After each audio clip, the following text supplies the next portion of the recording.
What if I told you the idea for Bitcoin wasn't from 2008, but from 1200 years ago during the Islamic Golden Age? It sounds crazy, but long before blockchain, these merchants created their own insane decentralized financial system. This is a lost chapter of history where a revolutionary network ran on paper and trust, not computers.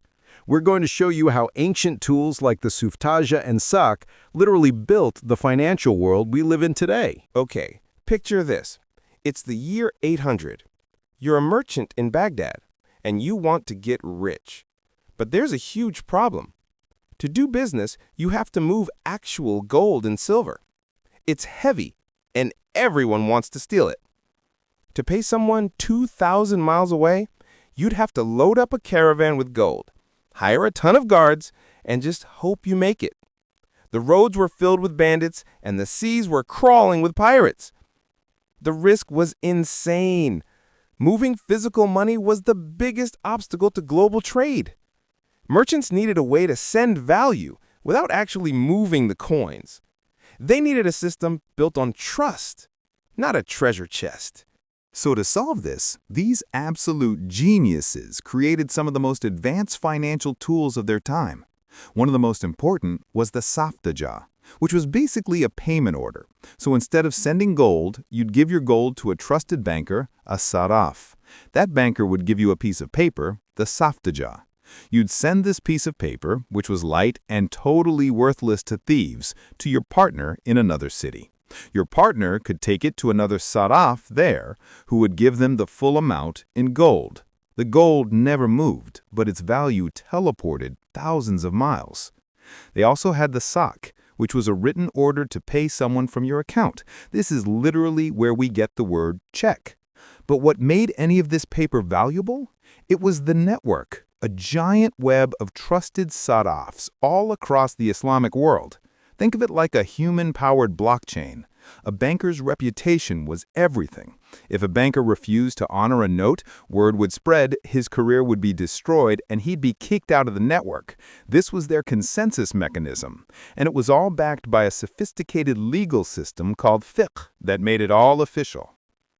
This is where your mind is going to be blown.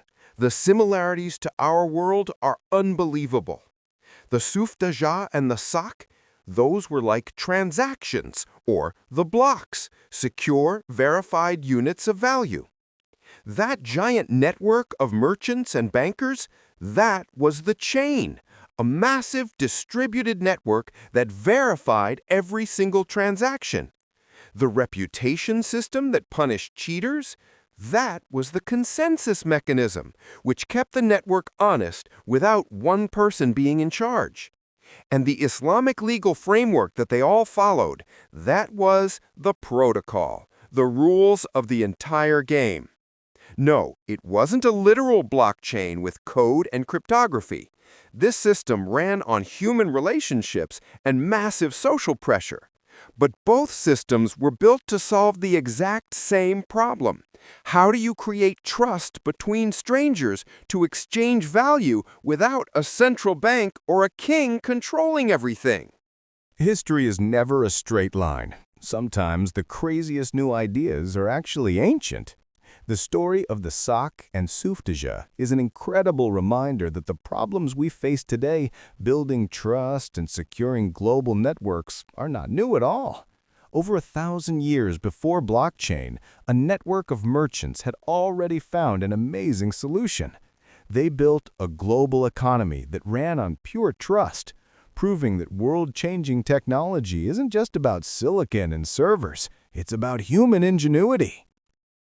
Thanks for coming on this insane trip back in time with us.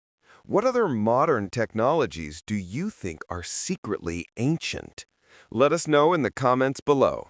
And if you want your mind blown by more forgotten histories that will change how you see everything, smash that subscribe button. See you in the next one.